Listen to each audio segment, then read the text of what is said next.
চাঁদাবাজদের আসলে কোনো দল নাই। আমরা প্রাথমিকভাবে ইয়ে করে দেখছি প্রায় 8-9টা গ্রুপ আছে ওখানে, বিভিন্ন নামে নামে তারা চাঁদা তোলে। জানেন কারণ বাজার একটা জায়গা, ব্যবসা প্রতিষ্ঠান, খুব আমাদের কাছাবাজারের একটা বড় জায়গা। ওখানে সাধারণত ওদের দখল বাণিজ্য এবং চাঁদাবাজি কেন্দ্র করে এই হত্যাকাণ্ড সংঘটিত হয়েছে। চাঁদাবাজদের আসলে কোনো দল নাই। আমরা প্রাথমিকভাবে ইয়ে করে দেখছি প্রায় 8-9টা গ্রুপ আছে ওখানে, বিভিন্ন নামে নামে তারা চাঁদা তোলে। এখন এই সিন্ডিকেটটা ভেঙে দেওয়াতে আমরা চেষ্টা করতেছি। আমরা বিনাশ নামে একজনের বিনাশ এরকম একটা নাম আসছে, আপনারাও কয়েকটা মিডিয়া টেনে করেছেন। আমরা প্রাথমিকভাবে এটার পেয়েছি, কারণ যে আসামিগুলো ধরা হয়েছে তাদের প্রত্যেকের সঙ্গে, এবং আপনারা জানেন যে আমরা একটা 164 করেছে একজন আসামি, এবং ওদের কথোপকথনে একটা জিনিস উঠে আসছে, এক জায়গায় বলছে যে দাদা আছে, দাদা দেখবে দিস ইজ ট্রু। এখন তারা ভাড়াটে এবং তারাও কারণ বাজার এলাকায় আসছে, তারাও চাঁদাবাজির সঙ্গে জড়িত, এরকম তথ্য তো আমাদের কাছে এসেছে। মূল শুটার ছিল, কারণ আপনারা সিসি ক্যামেরার যে ফুটেজটা দেখেছেন, এখানে দেখেছেন যে দুইজন দৌড়া যাচ্ছে। এই সিসি ক্যামেরার ফুটেজ দেখে আমরা তাকে, আমরা আপনারা সবাই জেনে গেছেন, তার পরিচয় জানা গেছে। মানে এই রহিমই মূল শুটার ছিল। দুইজন করেছে, রহিমও করেছে, জিনাতও করেছে। তার কাছ থেকে হত্যার কারণ কি জানা গেছে কিনা, কি কারণ মূলত? আপনারা তো শেষ পর্যায়ে চলে আসছেন। এটা যে আমি যেটা বললাম যে তারা আপনার যে নামটা বললেন, বলতেছে যে ওখান থেকে আমরা নির্দেশিত হয়েছি এবং এটা দখল। এই বিনাশটা আসলে এখন দেশের, আমরা প্রাথমিকভাবে যেটা জানছি যে উনি সম্ভবত দেশের বাইরে আছে, ওরাও এরকম কথাই বলছে উনি আন্ডারওয়ার্ল্ডের একজন সন্ত্রাসী আর কি। ভাই, তাহলে আমরা বলতে পারি বিনাশের নির্দেশেই হত্যা করা হচ্ছে?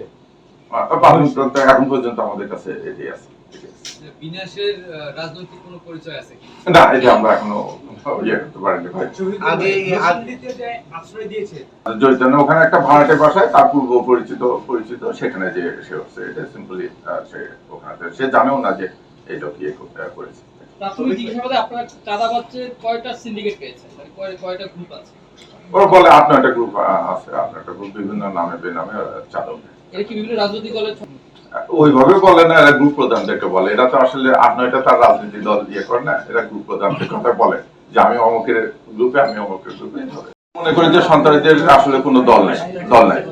এরা নিজেদের প্রয়োজনে সব জায়গায় যেতে রাজি আছে। আমার কাছে প্রাথমিকভাবে এটি মনে হয়।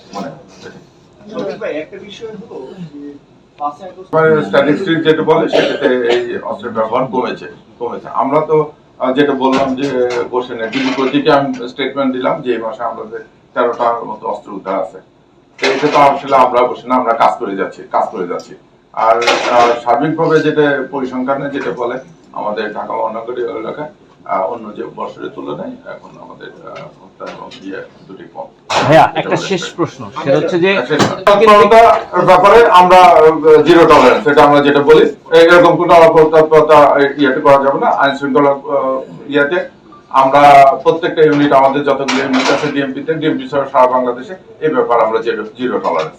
সাম্প্রতিক আইন শৃঙ্খলা বাহিনীর একজন, এটা লাস্ট প্রশ্ন আপনাদের কাছে তুলে দেবো। আর ঢাকায় যে কয়টা ঘটনা ঘটছে, আমরা তো আপনাদের প্রত্যেকটাতে আমরা ইনশাল্লাহ ডিটেক্ট করেছি। সাংবাদিক বৃন্দ, আসসালামু আলাইকুম। আপনারা অবগত আছেন যে গত 7ই জানুয়ারি 2026 রাত অনুমান 20টা 30 সময় তেজগাঁও থানাধীন পশ্চিম তেস্তুরি বাজার হোটেলের সুপারস্টারের গলিতে অজ্ঞাতনামা দুর্বৃত্তের হত্যার উদ্দেশ্যে বাংলাদেশ জাতীয়তাবাদী স্বেচ্ছাসেবক দল ঢাকা উত্তরের সাবেক সাধারণ সম্পাদক মোহাম্মদ আজিজুর রহমান মুসাব্বিরকে গুলি করে। এই ঘটনায় মুসাব্বির সহ 2 জন গুলিবিদ্ধ হয়। আহত 2 জনকে স্থানীয় একটি হাসপাতালে প্রেরণ করা হলে কর্তব্যরত চিকিৎসক মোহাম্মদ আজিজুর রহমান মুসাব্বিরকে মৃত ঘোষণা করেন এবং সুফিয়ান ব্যাপারী মাসুম নামে অপর ব্যক্তিকে উন্নত চিকিৎসার জন্য ঢাকা মেডিকেল কলেজ হাসপাতালে প্রেরণ করেন।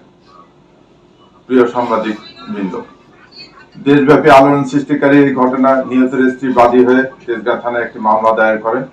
পরবর্তীতে এই মামলাটি নিবিড় ও সুষ্ঠু তদন্তের জন্য ডিবিডিএমপির নিকট হস্তান্তর করা হয়।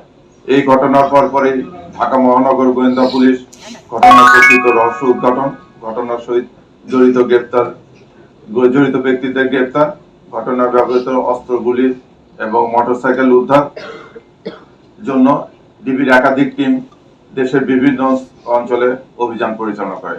ঘটনাস্থল থেকে আমরা সংগৃহীত করি সিসিটিভি ক্যামেরা ফুটেজ, এই ফুটেজ এবং তথ্য প্রযুক্তির বিশ্লেষণ, প্লাস আপনাদের মিডিয়া যে কর্মীরা আছেন তাদের যে তথ্য উপাত্ত, এগুলো বিশ্লেষণ করে আমরা একাধিক টিম রাজধানী ঢাকা, মানিকগঞ্জ, ময়মনসিংহ, নেত্রকোনা জেলায় ধারাবাহিক অপারেশন পরিচালনা করে এবং এই ঘটনার সাথে শুটিং ইনসিডেন্টে সরাসরি জড়িত থাকা শুটার জিন্নাত, সমন্বয়কারী, এই ঘটনা যে সমন্বয় করেছিল সে বিল্লাল, তারপরে ঘটনা সংগঠনের পর তাদের আত্মগোপনের সহায়তাকারী আব্দুল কাদের ও ঘটনা যে রেকি করেছিল সে রিয়াজকে গ্রেপ্তার করি। এ ব্যাপারে আপনারা অবগত আছেন।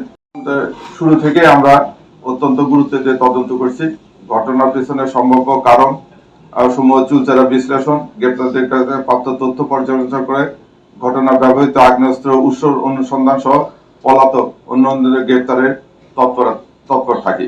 এর ধারাবাহিকতায় শুক্রবার 23শে জানুয়ারি নরসিংদী জেলার মাধবদী পৌরসভার মনোহরদী থানা এলাকায় জৈনক শাহজাহান খলিফা ভাড়াটিয়ার বসতবাড়ি হতে মুসাফির হত্যাকাণ্ডে ব্যবহৃত 2টি বিদেশি পিস্তল, 2টি ম্যাগাজিন, 12 রাউন্ড গুলি সহ হত্যাকাণ্ডে অংশগ্রহণকারী অন্যতম শুটার রহিমকে গ্রেপ্তার করা হয়।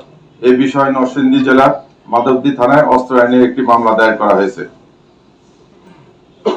মামলা তদন্ত চলতেছে। আপনারা জানেন যে সামনে আমাদের জাতীয় ইলেকশন, এই ইলেকশন কে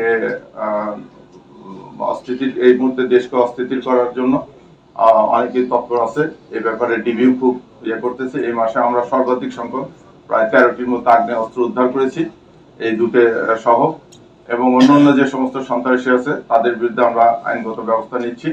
আপনারা সহযোগিতা করবেন মামলা সুষ্ঠু তদন্ত করে আমরা যেন দোষী ব্যক্তিদেরকে শাস্তির আওতায় আনতে পারি। পাশাপাশি ঢাকা মহানগরীর আইন শৃঙ্খলা রক্ষাকারে অতীতে যেরকম আপনারা ঢাকা মহানগরী পুলিশকে সহযোগিতা করেছেন